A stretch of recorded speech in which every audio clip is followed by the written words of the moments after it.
అప్పుల మధ్యలో కూడా రైతు అనేవాడిని రక్షించుకుంటేనే రాష్ట్రం బాగుపడుతుంది, దేశం బాగుపడుతుందని రైతులకి కూడా మళ్ళీ తిరిగి అక్కడే చెప్పారు స్ప్రింక్లర్స్ అని, అవన్నీ కూడా మళ్ళీ తిరిగి ఎస్టాబ్లిష్ చేసి దగ్గర 400 కోట్ల రూపాయలు వాళ్ళ గురించి చెల్లించిన పరిస్థితి కూడా మనందరికీ కూడా తెలుసు. మీ అందరికీ తెలుసమ్మా, ఈరోజు ఇంతకు ముందు ముఖ్యమంత్రి వస్తున్నాడంటే పరదాలు కట్టాలి, పోలీసులు చెట్లు నరకాలి, పోలీసులు అటు ఇటు నుంచోవాలి. ఇప్పుడు ముఖ్యమంత్రి వస్తున్నారంటే ఏం అవసరంలా, పరదాలు కట్టక్కర్లే, చెట్లు కొట్టక్కర్లే, ధైర్యంగా ప్రజలు కూడా ముందుకు వచ్చి తమ సమస్యలు చెప్పుకునే పరిస్థితిలో ఈ రోజు ముఖ్యమంత్రి నడవడిక, ముఖ్యమంత్రి తాలూకా పరిపాలన ఉందన్న సంగతి మీ అందరికీ కూడా గుర్తు చేయాలి. ముఖ్యమంత్రి గారే కాదమ్మా, మేము కూడా పోలీస్ డిపార్ట్మెంట్ వాళ్ళకి చెప్తాం, మీరు ఎట్టి పరిస్థితుల్లోని జనాలను అడ్డుకోవద్దు అని. ఎందుకంటే ఈ రోజు ప్రజావేదికల ద్వారా మేమేదో వచ్చి మీ దగ్గరకు వచ్చి ఉపన్యాసాలు ఇచ్చి వెళ్ళిపోయేదానికి కాదు. ఇక్కడ ఇందాకే మన స్పెషల్ ఆఫీసర్ గా చెప్పారు, ఒక గ్రీవెన్సీ సెల్ కూడా ఏర్పాటు చేస్తున్నాం. ఆ గ్రీవెన్స్ వచ్చిన మీ ఫిర్యాదులు వచ్చినవన్నీ కూడా క్రోడీకరించుకుంటాం. వాటితో పాటే ఫిర్యాదులు పెట్టెలు కూడా ఏర్పాటు చేయమన్నాం. మరి ఎక్కడో గ్యాప్ వచ్చింది, ఇది ఫస్ట్ టైం కాబట్టి వదిలేస్తున్నా. నాకు రేపటికల్లా మొత్తం ఫిర్యాదుల పెట్టెలు 4 మండలాలకి తీసుకొచ్చి ఒక దగ్గర పెట్టి ఎక్కడ రేపు ప్రోగ్రామ్ ఉందో చూసుకొని అక్కడ ఓపెన్ చేయించండి. ప్రతి మండలానికి 5 ఫిర్యాదుల పెట్టెలు ఏర్పాటు చేస్తా. ప్రతి ఒక్క రోజు, ప్రతి ఒక్క వారం కూడా ఆ ఫిర్యాదు పెట్టెలో ఉన్న ఫిర్యాదులు అందరూ కూడా వేయొచ్చు, తీసి కన్సల్ట్ ఆఫీసర్స్ అందరూ కూడా చూసుకొని వాటికి మీకు అందరికీ కూడా సమాధానం చెప్పే బాధ్యత, ఆ అకౌంటబిలిటీ వాళ్ళకి అప్పచెప్పే పరిస్థితి కూడా మా అందరికీ ఉంటుంది. దీనికి ఎన్డీఏ గవర్నమెంట్ లో ఉన్న మా నాయకులందరూ కూడా మేమందరం కూడా మీ అందరికీ కూడా సపోర్టివ్ గా ఉంటాం. అగో అక్కడ ఫిర్యాదు పెట్టెల్లో ఉన్నాయి, ఆ ఫిర్యాదు పెట్టెల్లోని 5 చోట్ల పెడతాం నియోజకవర్గం మండలంలో.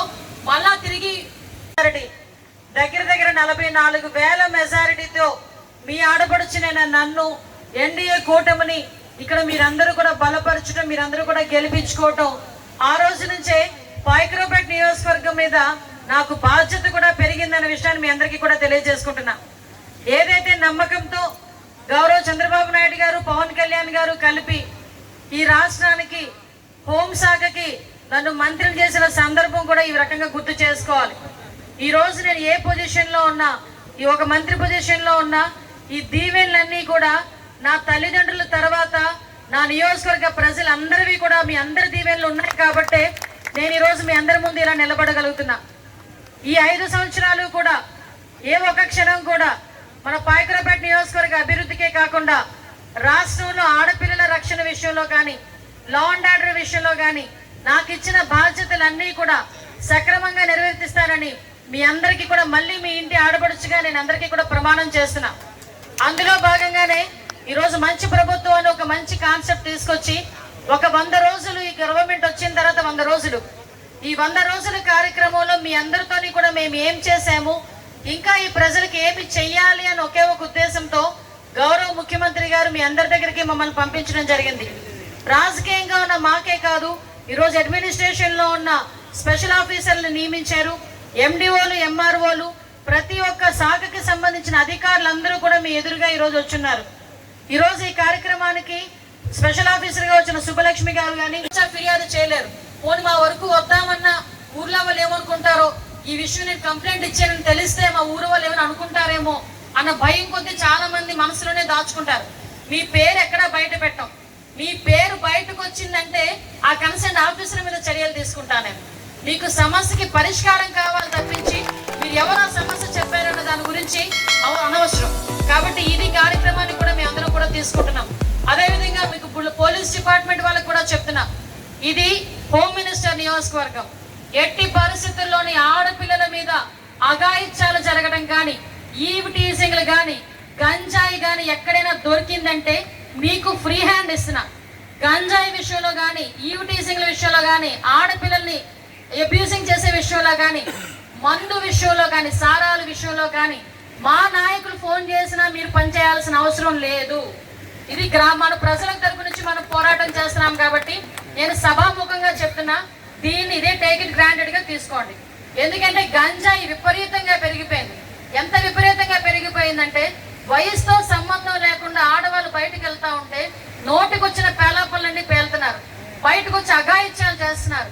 చిన్న చిన్న పిల్లలు గంజాయి మత్తుకు బానిస అవుతున్నారు. గంజాయి వచ్చిందన్న గ్రామాల్లోని వీలైతే మీరు స్పెషల్గా ఒక టాస్క్ ఫోర్స్ వేసుకోండి. డెఫినెట్ గా ఎట్టి పరిస్థితుల్లోని గంజా ఎట్టి పరిస్థితుల్లో ఏ గ్రామంలోనే ఉండే పరిస్థితి రాకూడదు. దీనికి మీరు స్పెషల్ డ్రైవే చేస్తారో, స్పెషల్ ప్రొడక్షన్ ఫోర్సే పెడతారో అది మీకు వదిలేస్తున్నా.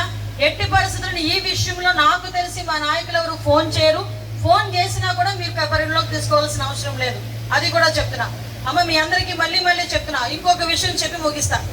ఇప్పుడు మేము 100 రోజులకి వాలంటీర్లతో కాకపోయినా సెక్రటేరియట్ స్టాఫ్తోనైనా ఇంటింటికి 1వ తారీఖు కల్లా నేను పెన్షన్ పంపిణీ చేస్తాను అని మొన్న అతను గవర్నమెంట్లో ముఖ్యమంత్రి అయిన తర్వాత మొట్టమొదటి 7,000 రూపాయలు పెన్షన్ని కూడా ప్రతి ఇంటికి మీ ఇంటింటికి వచ్చి ఇచ్చారా లేదా ఒకసారి మీరే చెప్పాల్సిన బాధ్యత ఉంది.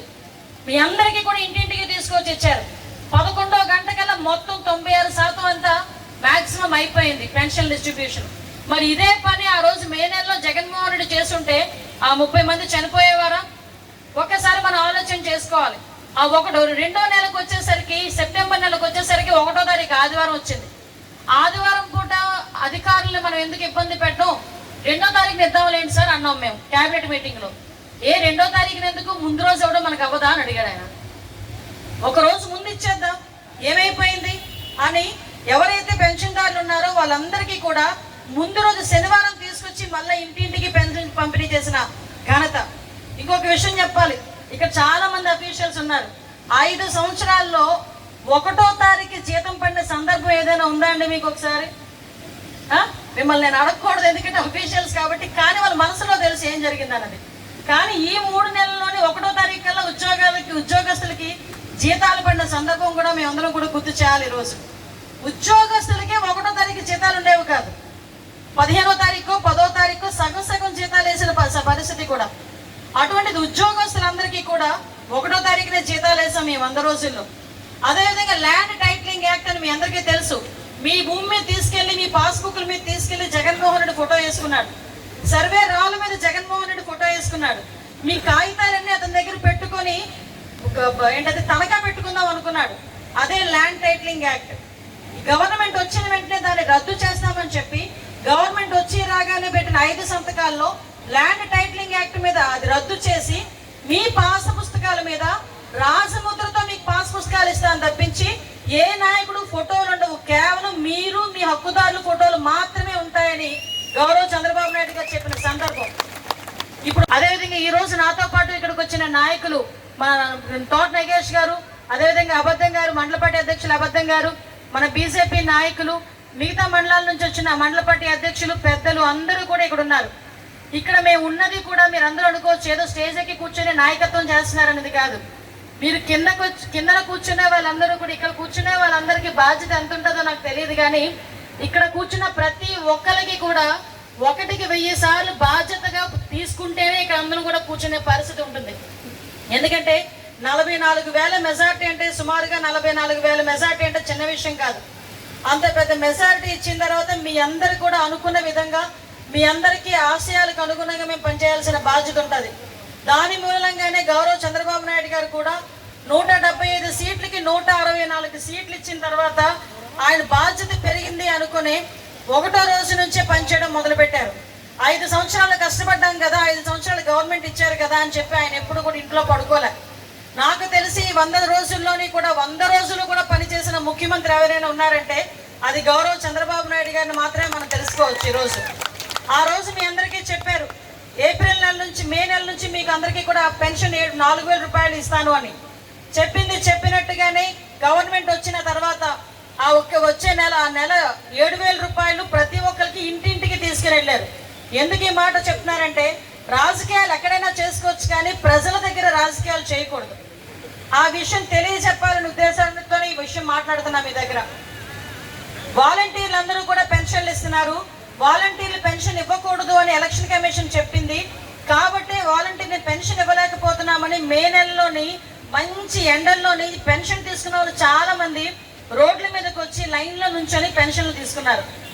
చాలా మంది సుమారుగా రాష్ట్రంలోనే ఆ ఎండలకి 30 మంది పైగా చనిపోయారు కూడా. అంటే విషయం ఏంటంటే, ఆ రోజు ఎండలు అంతున్నా కూడా 5 సంవత్సరాలకి ఇంటింటికి తీసుకెళ్లిన పెన్షన్ని చంద్రబాబు నాయుడు గారి వల్లే మేము ఇవ్వలేకపోతున్నామని చూపించడానికి ఎలక్షన్ ముందు మిమ్మల్ని అందరినీ ఇబ్బంది పెట్టి రోడ్డు మీదకి ఎండలో నుంచో పెట్టిన పరిస్థితి జగన్మోహన్ రెడ్డిది అయితే లేదు. కానీ ఈ రోజు ఆ పరిస్థితి, మొన్న లాస్ట్ 5 సంవత్సరాలు పోలవరాన్ని మూలన కూర్చోబెట్టారు కాబట్టి ఈ రోజుకి కూడా ఆ పోలవరం పూర్తవలే. మళ్ళా ఈ రోజు బాబు గారు వచ్చిన తర్వాత ఢిల్లీ పెద్దలతో మాట్లాడి 12,500 కోట్ల రూపాయలు కేవలం పోలవరానికి 2 సంవత్సరాల్లో పూర్తి చేస్తామని చెప్పి ఈ రోజు మనందరం కూడా మనందరి దగ్గరికి తీసుకొచ్చిన సందర్భాన్ని కూడా మీ అందరికీ కూడా గుర్తు చేసుకోవాలి. మీ అందరికీ తెలుసు, పవన్ కళ్యాణ్ గారు అనేసరికి అందరికీ కూడా ఒక ఉత్సాహం. ఒక సినిమా హీరోగానే కాదు, రాజకీయ నాయకుడి కింద కూడా తనదైన శైలిలో ముందుకు దూసుకెళ్తున్న వ్యక్తి. అటువంటి మంచి మన డిప్యూటీ సీఎం గారు కూడా మొన్ననే రికార్డు సృష్టించారు. ఏ విధంగా అంటే రాష్ట్రం మొత్తం మీద ఒకే రోజు గ్రామ సభలు ఏర్పాటు చేసుకుని గ్రామంలో ఇంకా మౌలిక సదుపాయాలు ఎన్నున్నాయో ఒకసారి ఎస్టిమేషన్ వేసి చెప్తే సుమారుగా 4,500 కోట్ల రూపాయల ఎస్టిమేషన్స్ తీసుకొచ్చి వాటికి అనుగుణంగా దగ్గర మొన్న చూస్తే 500 కోట్ల పైగా నిధులు కూడా విడుదల చేసిన సందర్భాన్ని ఈ రకంగా మీ దగ్గర గుర్తు చేసుకోవాలి. లాస్ట్ 5 సంవత్సరాలు ఒక రోడ్డు లేదు, ఒక కాలువ లేదు, ఒక పంపు లేదు, ఒక ఏదైనా అంటే వాటర్ పైప్ లైన్ వేస్తున్నామని ఉన్న రోడ్లు కూడా తవ్వుకొని వెళ్ళిపోయారు. ఆ విషయాలు మీ అందరికీ కూడా తెలుసు. కానీ ఈ రోజు మళ్ళీ అవే రోడ్లు వేయటానికి, డ్రైన్లు కట్టడానికి ప్రతి ఒక్కటికి కూడా మళ్ళా నిధులు ఎన్ఆర్జీఎస్ తరపున నిధులు విడుదల చేసే పరిస్థితి కూడా ఈ 100 రోజుల్లోనే మనం కూడా చేసుకోగలిగాం. మీ అందరికీ తెలుసు, ఆరోగ్యశ్రీ అని చెప్పి ఇంతకు ముందు ఎవరైనా హాస్పిటల్కి వెళ్తే ఆరోగ్యశ్రీ కింద మనకు ఉండేవి డబ్బులు. అంటే పేదవాడు ఎవరైనా కార్పొరేట్ హాస్పిటల్కి వెళ్తే మీకు తెలుసా, లాస్ట్ 5 సంవత్సరాల్లో 1,500 కోట్లు బకాయిలు పెట్టిపోయాడు. చాలా మంది లాస్ట్ లోని మేము ఆరోగ్యశ్రీ ద్వారా చేయమని చెప్పి చేతులు ఎత్తేసారు డాక్టర్లు. మళ్ళా తిరిగి ఈ రోజు ఏదైనా మన ఇంట్లో మన ఒంటి మీద బంగారం అమ్మేయడానికైనా పెద్ద ఇబ్బంది పడం, కానీ రోజు పొలం చేసుకుని ఆ పొలాన్ని ఎవరికైనా అమ్మాలన్నా తాకట్టు పెట్టాలన్నా చాలా బాధపడిపోతాం. అటువంటి ఆ భూమి మీద కూడా మీ పెత్తనం లేకుండా చేయాలని చూశారు. అది కూడా ఈ రోజు రద్దు చేసాం. అదేవిధంగా మీ అందరికీ తెలుసు, అన్నా క్యాంటీన్లు. ఇక్కడ మనకి అన్నా క్యాంటీన్ మన పాయకరపేట నియోజకవర్గంలో కూడా కొత్తగా ఒక అన్నా క్యాంటీన్ తీసుకొచ్చే ప్రపోజల్ కూడా పెట్టున్నాం. నాకు తెలిసి ముందు ఒకటి తీసుకొస్తాను, తర్వాత మండల హెడ్ క్వార్టర్లోని మిగతా కూడా తీసుకొచ్చే పరిస్థితి కూడా ఉంటుంది. అదేవిధంగా డ్వాక్రా మహిళలకి అప్పట్లో చెప్పాడు 7 లక్షల వరకు మీ అందరికీ కూడా వడ్డీ లేని రుణాలు ఇచ్చేస్తానని చెప్పాడు. టిష్యూ వడ్డీ లేని రుణాలు ఇచ్చేస్తాను అని చెప్పారు. అటువంటిది 5 లక్షలు పోయే 7 లక్షలు పోయే 3 లక్షలు వచ్చేసింది. చంద్రబాబు నాయుడు గారు వచ్చిన వెంటనే చెప్పారు 5 లక్షల నుంచి 10 లక్షలు చేస్తానని. ఆల్రెడీ ఈ రోజు డ్వాక్రా వాళ్ళందరికీ కూడా 10 లక్షల వరకు వడ్డీ లేని రుణాలు ఇవ్వడానికి కూడా మేమందరం కూడా సిద్ధపడున్నాం. మీ అందరికీ తెలుసు, మన రాజధాని ఏంటిరా అంటే నోరు నిలబెట్టుకునే పరిస్థితి 5 సంవత్సరాలు కూడా. ఒకసారి అమరావతి అంటాడు, ఒకసారి వైజాగ్ అన్నాడు, ఒకసారి ఏమో కర్నూలు అన్నాడు, 3 రాజధానులు అన్నాడు. 5 సంవత్సరాలు గడిపేశాడు. ఆఖరికి మన దగ్గరికి వెళ్ళి మా రాజధాని ఇది, ఇప్పుడు తమిళనాడు ఉంది, తమిళనాడు దగ్గరికి వెళ్ళి మీ రాజధాని ఏదంటే మనం ఇక్కడ చెన్నై అయినా ఏదో చెప్పుకోవచ్చు. అదేవిధంగా మన దగ్గరికి వెళ్ళి పక్కన ఆంధ్రప్రదేశ్ తెలంగాణ రాష్ట్రానికి హైదరాబాద్ అని చెప్పుకోవచ్చు. అటువంటిది మనకి ఆంధ్రప్రదేశ్ రాష్ట్రానికి రాజధాని ఏది అంటే ఏదో చెప్పుకోలేని పరిస్థితులు అయిపోయింది. కానీ ఈ రోజు మన చంద్రబాబు నాయుడు గారు వచ్చిన తర్వాత గుర్తింపు ఉండాలని మన ఢిల్లీ పెద్దలతో మాట్లాడి 15,000 కోట్ల రూపాయలు తీసుకొచ్చిన పరిస్థితి. ఎందుకు ఈ మాట చెప్తున్నానంటే, జగన్మోహన్ రెడ్డి కూడా చాలా సార్లు ఢిల్లీ వెళ్ళాడు.